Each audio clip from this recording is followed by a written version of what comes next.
Se retrouver à un croisement, deuxième Tumuru à droite pour récupérer sa précieuse commande de maillot de bain, c'est bientôt terminé. Une solution de casier connecté est disponible au Fénois. On va voir ça de plus près. C'est parti.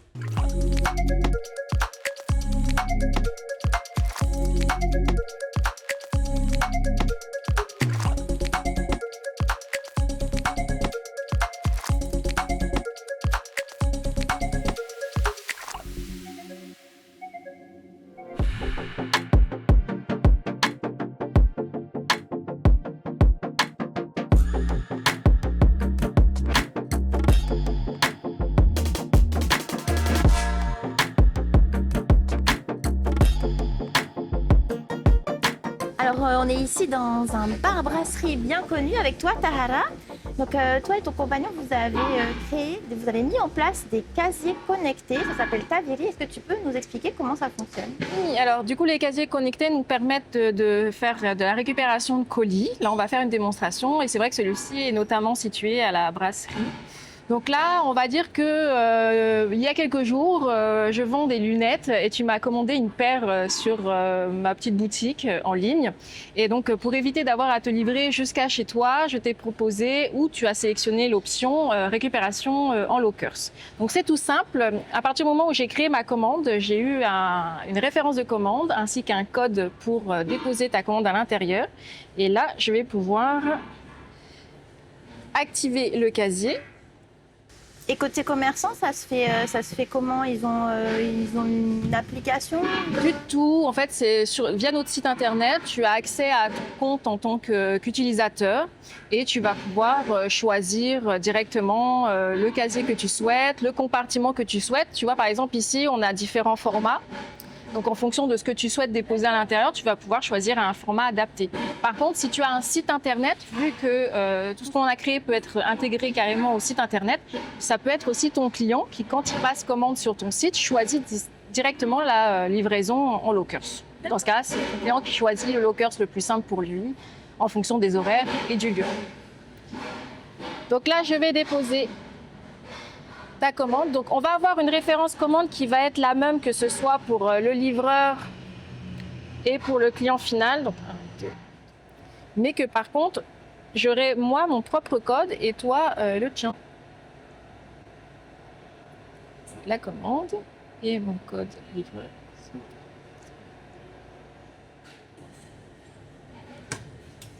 Donc, je mets ta commande à l'intérieur.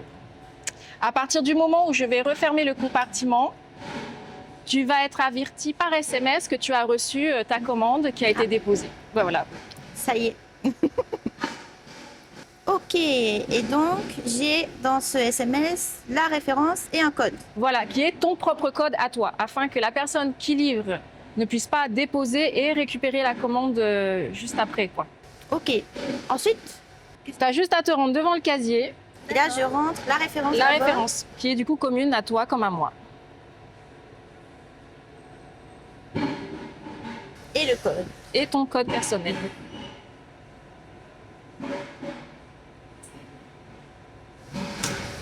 Ok. Voilà. Tu as la possibilité aussi de noter le service et ton commerçant est automatiquement prévenu que la commande a été retirée. Donc, tu n'as pas besoin de me prévenir par la suite en me disant que tu es passé parce que je suis automatiquement avertie. Et du coup, côté commerçant, comment ça se passe? Est-ce qu'il y a une interface commerçant pour tout ça? Alors, le commerçant peut se connecter à son compte client via notre site internet. Donc, il va avoir accès du coup à son dashboard avec toutes les commandes, les fiches clients, etc. On peut aussi s'intégrer au site internet du e-boutique pour pouvoir permettre directement au client, quand il choisit son mode de récupération ou livraison, il peut choisir à ce moment-là aussi la livraison en lockers. Ça peut être carrément intégré au site internet. Ok, ben merci Tahara. On va continuer en plateau de Métafénois. Et nous sommes sur le plateau de Métafénois avec toi, Tahara. Alors, dis-nous, donc cette solution de casier connecté, elle existe déjà un peu ailleurs dans le monde. Comment vous est venue l'idée de la proposer ici au Fénois? Alors, au tout début, ce n'était pas censé être un vrai business. C'était tout simplement pour répondre à un besoin personnel pour ma propre enseigne, à savoir que j'avais besoin que mes clients puissent récupérer leurs commandes ou me rapporter leurs produits, parce que comme je fais de la location, sans avoir à forcément revenir sur ma commune de Fara'a. Et pour tous ceux qui étaient donc de l'autre côté de l'île, c'était de chercher un petit point relais. Donc comme j'étais passée par l'incubateur, donc j'avais à l'époque Noéline, la gérante des Couvrac, qui m'a dit mais pourquoi tu ne mettrais pas quelque chose chez moi pour que les gens puissent déposer ou récupérer leurs commandes. Donc ça a commencé par une toute petite panière. Et au fur et à mesure, pour pas que les filles se trompent dans les commandes ou que les gens prennent le sachet qui n'était pas destiné pour eux, on a commencé à partir sur quelque chose d'un peu plus travaillé, donc un casier. Donc il y a une première version et ensuite une deuxième version, et on a eu de la demande de la part d'autres personnes qui passaient et qui se disaient « Ah, ça pourrait être pas mal pour que mes clients puissent récupérer leurs commandes, que ce soit une paire de boucles, un palo, enfin, que sais-je ». Et on s'est dit, s'il y a de la demande, on va essayer d'améliorer le système et de se déployer un peu plus partout pour que ça puisse répondre à une demande géographique de plus en plus large également. Et toi, c'est quelque chose que tu avais déjà utilisé ailleurs? Non, du tout, mais c'est quelque chose que j'avais vu ailleurs, forcément, et en disant, ouais, c'est pas mal en fait, qu'on peut déposer en tant que commerçant quand ça nous arrange, donc moi personnellement après mes heures d'ouverture, et en même temps ça permet au client de pouvoir y passer quand lui aussi ça l'arrange, sans avoir à attendre à son bureau, devant son portail, ou de poser un congé pour avoir sa livraison. Alors avant de continuer, on va passer au mot de la semaine.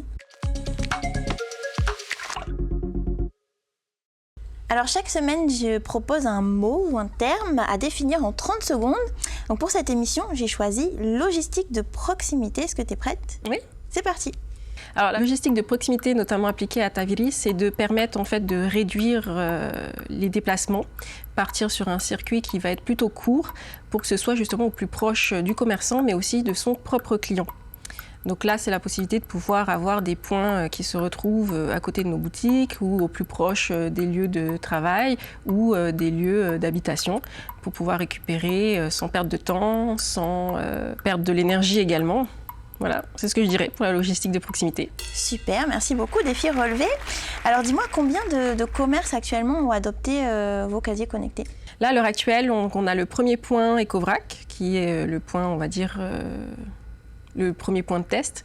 On a maintenant 3 points, à savoir qu'on en a un donc à Ecovrac à Mamor, à la bordure de Papeete. On a celui à la brasserie Hoa, à Falouté, et il y a celui présent à la petite cabine sur la commune de Fara. D'ici quelques mois, on va s'étendre, donc on va rajouter entre 4 à 5 points supplémentaires, ce qui fait que le réseau sera étendu de la commune d'Aroué jusqu'à Punavia. Alors l'année dernière, on t'a interviewé sur le Pacific Genius. Tu nous disais qu'une fierté pour toi, c'est que vous avez développé votre solution entièrement ici, c'est ça? Oui, on aurait pu se contenter de commander un produit tout fait, et de l'emmener ici, de lui mettre un joli sticker aux couleurs locales. On n'a pas voulu faire ça. Alors bien sûr, on les monte nous-mêmes. C'est-à-dire que toute la partie électronique est développée localement, toute la partie aussi logicielle, tout ce qui fait fonctionner en vrai le locker, on le développe également. Pourquoi? Pour garder la main mise dessus. C'est-à-dire que quand il y a un souci, on peut être très réactif. On a des pièces détachées, on a des pièces de changement. Donc pour la partie électronique, on va être très rapide et plutôt efficace. Pareil pour la partie logicielle, où on va pouvoir s'adapter, faire des mises à jour et répondre aussi à la demande. Là, pour le coup, nous, les lockers, on n'a pas d'appli. On fonctionne sur quelque chose qui fonctionne très bien localement, à savoir le SMS. Donc là, notre cliente la plus âgée qui a utilisé le service, elle avait 83 ans, parce qu'un SMS, c'est facile. Tu le reçois, donc on a tous un smartphone ou un petit téléphone, mais le SMS, c'est plus facile. On le reçoit, on le lit, on tape les infos. Donc c'est pour ça qu'on s'est pas contenté. On a vraiment voulu développer toute la solution localement.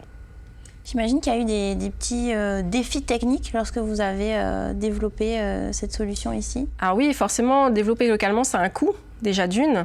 Ça demande aussi des capacités qu'on n'a peut-être pas forcément à tous les coins de rue, mais on fait le maximum. Donc c'est pour ça qu'on s'entoure d'une équipe, mais aussi avec nos propres compétences pour faire toute cette partie-là. Après, on est dépendant quand même de choses qu'on va commander à l'extérieur, hein, que ce soit les composants, toute la partie électronique. On est obligé de commander le matériel qui nous permet de créer ensuite la solution. Donc ça, bon, on attend, on a les délais qu'il y a parfois des erreurs, on recommande, on recommence, on s'adapte. Il manque parfois des choses, donc on va aller les chercher localement, donc ça coûte forcément un petit peu plus cher. Ça prend aussi plus de temps, mais quand on y arrive, on est content de se dire que c'est faisable et on a pu le faire. Alors pour l'instant, les casiers sont disponibles à Tahiti. Est-ce que les proposer également dans les îles, c'est quelque chose auquel vous pensez? Et peut-être même dans d'autres territoires, la Nouvelle-Calédonie ou ailleurs? Alors forcément, oui, pour commencer à créer le réseau, on a fait, bien sûr, forcément autour de la ville. Et on est en train de le densifier en s'en écartant progressivement. Donc bien sûr que les îles, déjà dans un premier temps, Moorea, c'est dans les tuyaux. Et par la suite, oui, les autres îles, la Polynésie, et pourquoi pas s'exporter. Mais la Polynésie reste un endroit, quand tu essaies de développer une solution, vu qu'on est un système insulaire, si déjà on y arrive chez nous, ce serait déjà très bien, ce sera bon signe. Je pense que ce sera moins compliqué d'aller ailleurs. Mais on n'a pas non plus vocation à aller s'installer dans de grands pays. Ils ont déjà les leurs. Nous, on a créé une solution qui soit au plus proche des utilisateurs locaux. Donc oui, on compte se multiplier. Alors Kevin et toi, vous êtes passés tous les deux par l'incubateur de start-up Prism. Donc toi, tu as notamment la petite cabine. La vie d'un entrepreneur innovant au Fénois aujourd'hui, c'est quoi? Est-ce que, je dirais pas c'est facile, mais est-ce que c'est facilité en tout cas le fait de créer une entreprise? D'être passé à l'incubateur, déjà pour les premières enseignes, c'est pas mal. Ça a donné un premier cadre, ça a donné une première impulsion. Donc après, quand tu veux créer d'autres entreprises, c'est un petit peu plus facile. Dans le sens où toutes les petits faux pas ou les petites bêtises, tu as pu les faire avant. L'incubateur permet aussi d'avoir encore ce mentorat, ce réseau, de pouvoir partager lors d'événements. C'est apprendre, hein, c'est toujours très utile. Après, nous, on a la particularité que on a tout développé, là, Taviri a tout développé sur fonds propres.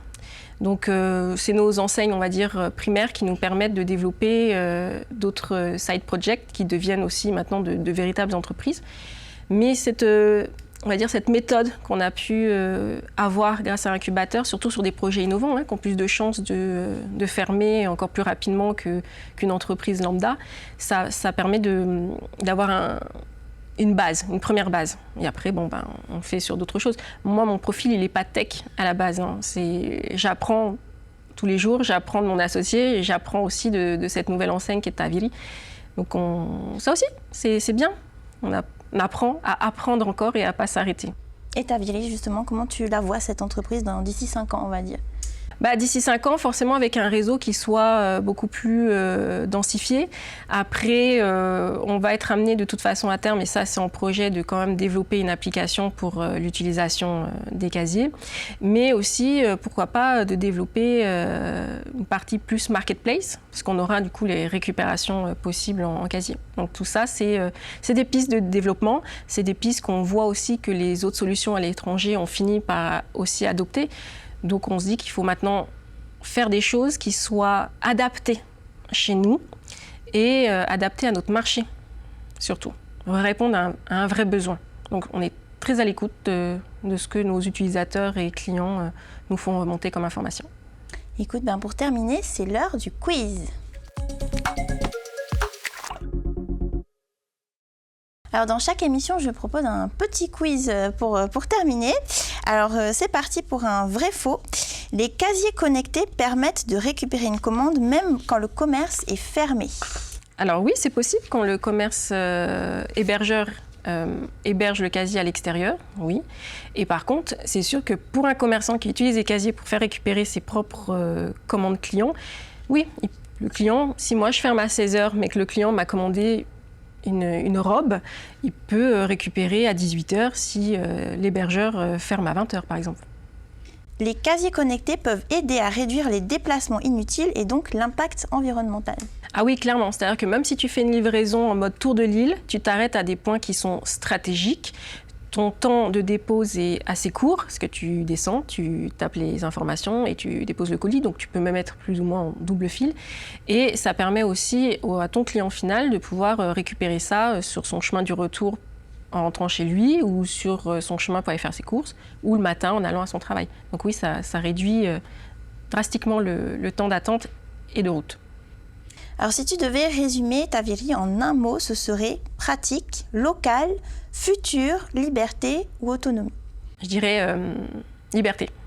C'est d'ailleurs le mot qu'on utilise parce qu'on dit que c'est la liberté dans le dépôt de colis, mais c'est aussi la liberté dans la récupération de son colis. Bah écoute, merci beaucoup d'avoir été avec nous pour cette émission. Et avant de se quitter, on va regarder l'actualité technologique insolite à l'international.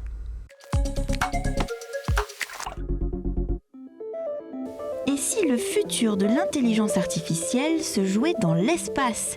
Fin 2025, la start-up StarCloud a déjà mis en orbite un mini-centre de données de la taille d'un réfrigérateur équipé de puces NVIDIA. De son côté, Google prévoit ses propres tests d'ici 2027 avec le projet Suncatcher. Objectif, profiter d'une exposition solaire permanente pour alimenter les serveurs et du froid spatial pour éviter la surchauffe. Mais le projet le plus fou reste celui d'Elon Musk. En fusionnant les forces de SpaceX et de xAI, il imagine des constellations de serveurs entretenus en orbite par ses propres robots humanoïdes Optimus. Merci d'avoir suivi ce numéro de Métafénois. On se retrouve la semaine prochaine. En attendant, restez connectés.